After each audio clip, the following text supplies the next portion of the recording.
so the topic today is going to be the diabetic foot, and you guys see this obviously every single day, and sometimes it's hard to understand what is diabetes and why would it affect someone's feet and their overall health.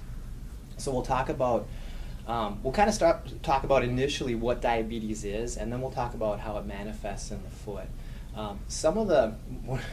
I was putting this talk together, when you look at some of the statistics on it, they sound really ominous. It almost sounds like a death sentence when people have diabetes. And I can tell you the way that I see people experiencing it from the clinic, it's highly varied, and you guys will see the same thing. Some people come in to clinic, I'm talking, and they'll say, I was just diagnosed with diabetes, and they're scared. They're like, I had an aunt that had an amputation, or I had someone whose health really went downhill after they were diagnosed. And they're very diligent, very careful, and they want to do everything right to make sure nothing happens to them.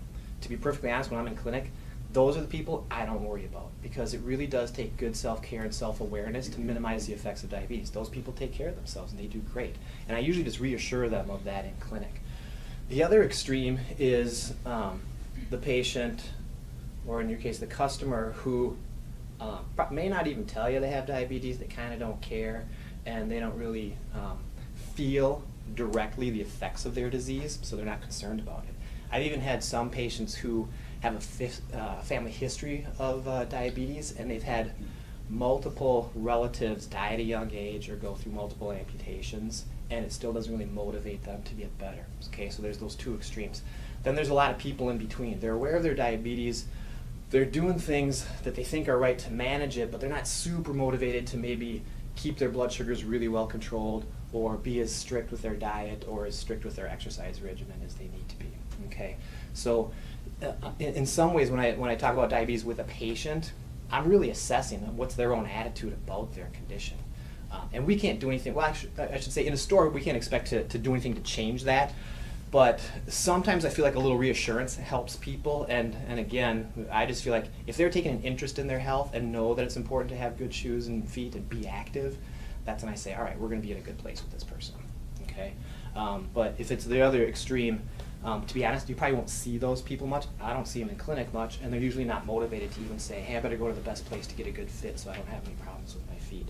One indication, and it sounds kind of funny, of good health, this applies overall, not just to diabetes, is good hygiene. It sounds funny, but if someone has poor hygiene, dirty feet, dirty socks, dirty shoes, and they're kind of not really concerned about or embarrassed by it, it actually means that they're probably in a state of decline, and if they can't even take care of their hygiene, they probably aren't good at managing their health. Okay, and those are, some of the stuff that we'll talk about aren't things that you necessarily need to be talking about with people on the floor, but I feel like if you have that background knowledge when you're helping fit those shoes, it just kind of gives you a better understanding of maybe what type of personality type you're dealing with. So there's some interesting numbers with diabetes, and most of these I got from the National Institute of Health. In fact, I can tell you that if you're ever looking for good information or have questions, one, I'm happy to answer them. I love that we have the email, so don't hesitate to shoot me any kind of question, even if you think it's a weird one or an unusual one or a simple one, shoot it to me. I think that because of all the questions you get on the floor, and I was really surprised, again, when I started working in a shoe store, the depth of some of the questions people will ask. I'm pretty impressed how people think about things, and so you don't have to obviously diagnose or treat conditions in the store. We never want to be doing that, but if you have some background information that helps clarify things for some of our customers and patients, it just helps increase the expertise of the store. And sometimes too, I think it gives you a perspective on little subtle things that you might do to improve the fit or health of someone. So diabetes affects 25.8 million people in the US, which is 8.3% of the population. Now there's 18.8 million people that have been diagnosed, but there are 7 million that haven't been diagnosed. And so there's a pretty significant number that don't even know they have diabetes. And those are the people that might kind of fall into that category I talked about earlier, that sort of are either in denial or don't care as much to know or express some concern about their health. Now, most of the diabetes that we see is type 2, and without getting too complicated, type 1 is the type of diabetes that usually kids get or they're born with, and so they don't produce insulin. But type 2 diabetes is much more common, and we think it's more of a lifestyle sort of diabetes, and it means that if we're sedentary and don't eat well, we develop some insulin resistance. And insulin basically helps our cells absorb sugar and use it as energy. If we have insulin resistance, that sugar stays in our bloodstream and it is excreted through the urine. And the problem with that sugar in the bloodstream is that it causes damage to soft tissue, and it's a very slow, insidious sort of damage. But the damage occurs to nerves, which is why we'll talk about neuropathy or numbness, and that's of course important in the feet. It'll also affect the blood vessels, and so obviously blood delivers oxygen to soft tissue.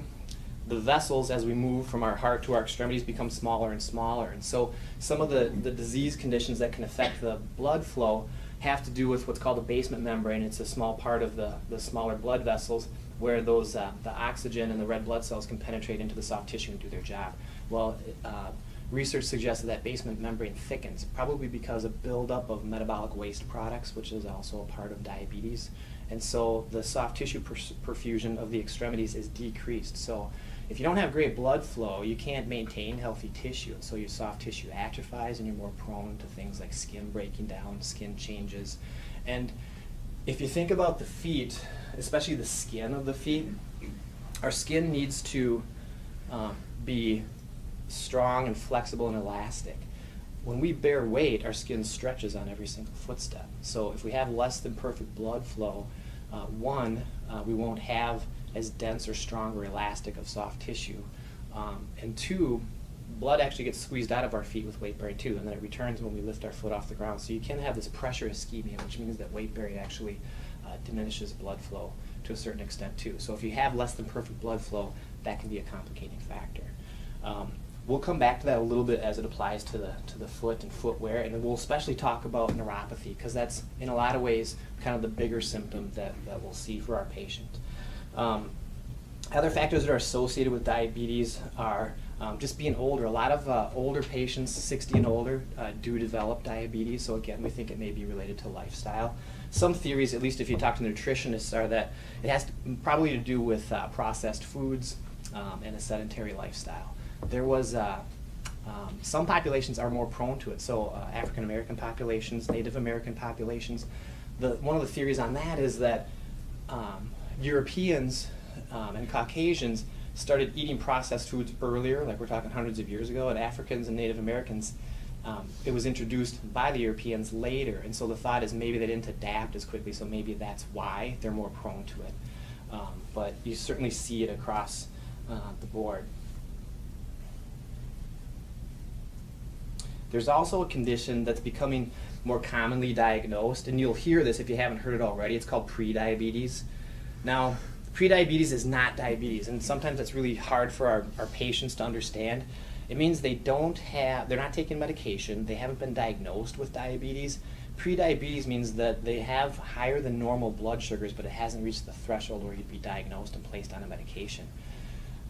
I think part of the reason they probably developed this concept of prediabetes is that I think a lot of physicians or researchers were looking at it as, okay, what can we do before people have full-blown diabetes? Can we do something to motivate them to improve their health and maybe reverse some of the changes that they're headed for?